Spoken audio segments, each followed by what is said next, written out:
Wu Fei is CEO of a company that makes the glasses. He claims he doesn't know how the government intends to use his technology. I have no idea.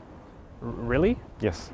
Do you trust the government the way they're using your technology? Sorry, I can't answer this.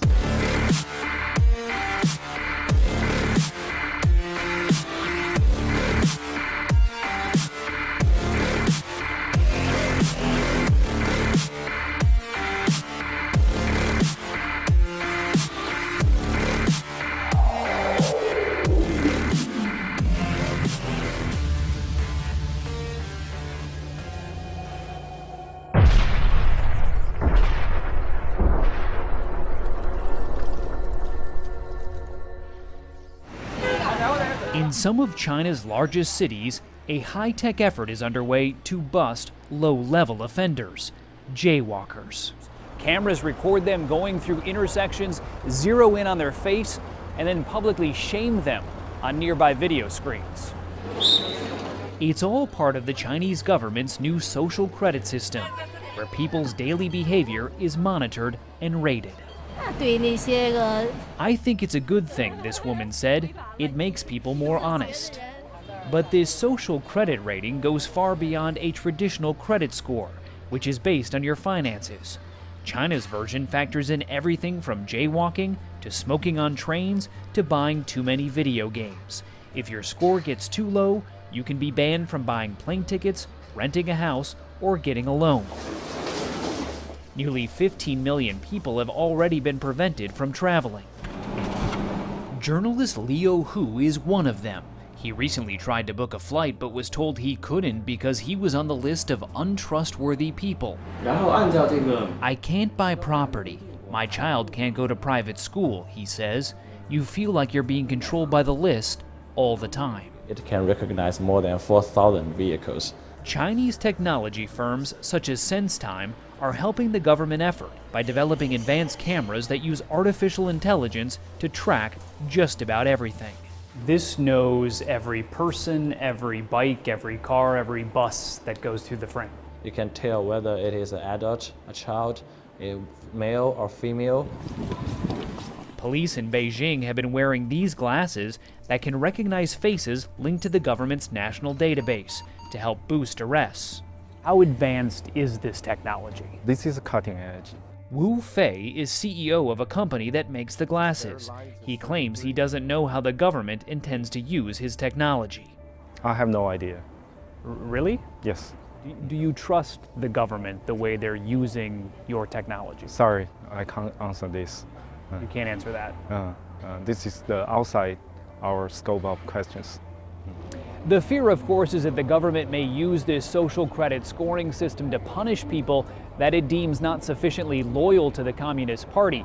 And trying to clear your name or fight your score is nearly impossible because there is no real due process. He's rich and powerful. Why shouldn't he have the authority to spy on all of us from his ivory Microsoft tower? The Daily Mail reports Microsoft's Bill Gates is backing a startup that will provide live and unfiltered high-definition footage of every inch of Earth. The startup, Earth Now, plans to launch 500 satellites to cover Earth's atmosphere in Big Brother real-time video surveillance. Sounds reasonable, right? Humanity wasn't using its privacy anyway. As Gizmodo reports, the company's goal is to make money selling its service to government and enterprise clients, and that's kind of terrifying. Sure, governments have their own individual satellite operations, but the scale of what Earth Now is promising is jaw-dropping. Who better to calm worries and work through regulatory hurdles than the world's most prolific philanthropist? He wouldn't do anything immoral with that tech. It's the end of the semester, and students at the University of Utah are busy cramming for finals. It's an intense week. A new art exhibit is a welcome distraction. That is so funny. It's called the Cry Closet. It's all students on campus can talk about. Twitter and Facebook are going crazy. I thought I had to come out and check it out. Students are flooding the library just to get a glimpse. My friend said that there was an actual crying closet. and it's here, and it's a for real crying closet. Created by art student Nemo Miller, the closet is meant to relieve the stress of finals. A sign on the door invites students in to take a break. Just let it all out, let yourself just get away from your studies for the next 10 minutes. Let's get a look at what's inside the closet. Stuffed animals for comfort, lights, and of course a timer to keep track of how long you're in there for. I think one of these should be everywhere all the time. California is looking to pass a bill that could ban the sale of Christian books that address issues of homosexuality and transgenderism. Proceedings to pass the law are taking place quickly in the state, and the bill could pass in the California Senate as soon as late May. They say this law, the language of this law, does not apply to books. This is the actual quote from Snopes. It says, Lowe's bill does not seek to outlaw all religious or moral instruction regarding sexuality and sexual orientation, nor would it ban the sale or possession of generic religious texts such as the Bible. Travis, is that true? That is not true according to the bill itself. If you actually read the language of the bill, there is no specific religious exemption. And as we know, with the way that this liberal legislature in California works, if it's not specifically exempted, then it is encompassed. And they might try to say that, oh, no, it's not, but we all know exactly where that path leads. Literally, they are trying to say that certain beliefs, certain teachings are fraudulent, and that if you engage in these teachings, you are violating the law. Not only would you potentially be violating the law, any books, services, etc., that would expound those beliefs are also violating the law. And as you mentioned very clearly, the Bible is pretty clear in terms of where the Bible stands. And this could very well be the camel's nose under the tent, where they not only try to strip away our First Amendment rights, but begin to actually get faith out of our everyday lives. And that's what has everyone in the faith community across the churches in California and across this nation so concerned. Not exactly uplifting on this Saturday, but scientists in Peru have made a major discovery, and we emphasize that this is from 550 years ago, but they have uncovered what they describe as a mass grave. Archaeologists believe it may be the largest sacrifice of children in the world, the remains of 140 children and 200 llamas. All the sacrifices that we have found were children aged between 6 and 9 years of age, and that from 10 to 12 or 15 years of age.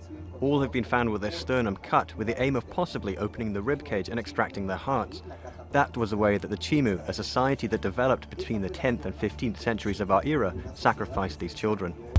In recent years, the digital video monopoly YouTube, which is part of the digital search monopoly Google, has been accused of trying to silence conservative viewpoints. PragerU and other innocuous center-right content providers have found themselves censored on YouTube. YouTube denies doing any of this on purpose. It was accidental, they say. We have no political agenda. Well, it turns out that's a lie. This show has exclusively obtained an internal YouTube memo from April of 2017, last year, that lays out in detail how YouTube censors videos. One of the reasons the extent of YouTube censorship isn't obvious to most people is because the company is smart enough not to scrub every video it wants to censor. Instead, many videos wind up in what the memo describes as limited state. Sounds like something out of Scientology. Videos in limited state are intentionally pushed down on the site, so they're harder to find. So what are the criteria for censoring videos on YouTube? Well, according to the memo, quote, controversial religious or supremacist content qualifies. So does, quote, highly controversial inflammatory content. What exactly does any of that mean? None of it is defined. It's totally subjective. YouTube makes the call and does so with maximum political intent. For example, YouTube decided it was inflammatory for PragerU to question the notion that all cops are racist. If you don't think they are, you're in trouble, according to YouTube. So PragerU's video was demonetized and effectively declared hate speech. Yet videos that suggest that, I don't know, white people are inherently evil remain on YouTube without any restrictions. That's clearly political. The memo makes it very clear where YouTube censors are coming from. It explains that the company is committed to, quote, the freedom to belong, including the resulting benefits of diversity and inclusion. Okay, sounds good. But what exactly does that mean? Again, it's entirely subjective and intentionally so. At one point, the memo declares that any, quote, demeaning language against a protected group may result in a video being removed from the site. So who are these protected groups? Well, according to YouTube, refugees are a protected group. So let's say you don't like the fact that refugees are being resettled in your neighborhood, for example. You've assumed it was your right as a citizen to disagree with government policy. Nope, not according to YouTube. They will censor your complaints about what your government is doing and call you a bigot in the process if you don't like refugee resettlement policy, for example. Well, it's not surprising that one of the trusted flaggers YouTube has deputized to censor extremist content is the Southern Poverty Law Center, which is itself, irony of ironies, an extremist group. The SPLC has a long history of inciting hatred and division for political ends. It was the SPLC that slandered the Family Research Council as, quote, a hate group, and labeled the Pulse nightclub shooting a right-wing attack, which, as you know, it was not. The SPLC is totally discredited, and anyone who spends 5 minutes reading about it comes to that conclusion. And yet YouTube trusts the Southern Poverty Law Center to censor your videos, and that tells you a lot.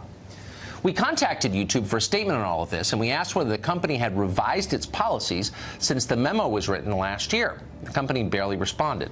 A Flack linked us to a blog post written by a Google lawyer last June in which he vowed that the company would be more aggressive in censoring videos it doesn't like. It's worth noting that almost nobody in power is fighting back against this censorship. Here you have an American company incubated in America by Americans under the protection of American law and courts, which is now working to undermine the most sacred of American rights, which is the freedom of expression. Yet the Congress, which is run, by the way, by Republicans right now, is doing precisely nothing about this. When you ask them, they mumble something unintelligible about free markets and get back to designing another tax cut for companies like YouTube. Meanwhile, the rest of us who live here, the ones who still care about free speech, are left to fend for ourselves. The big digital monopolies demand that we conform to their worldview, and they shut us down when we dissent. They have too much power. They are a threat to this country. It is time to complain while we still can.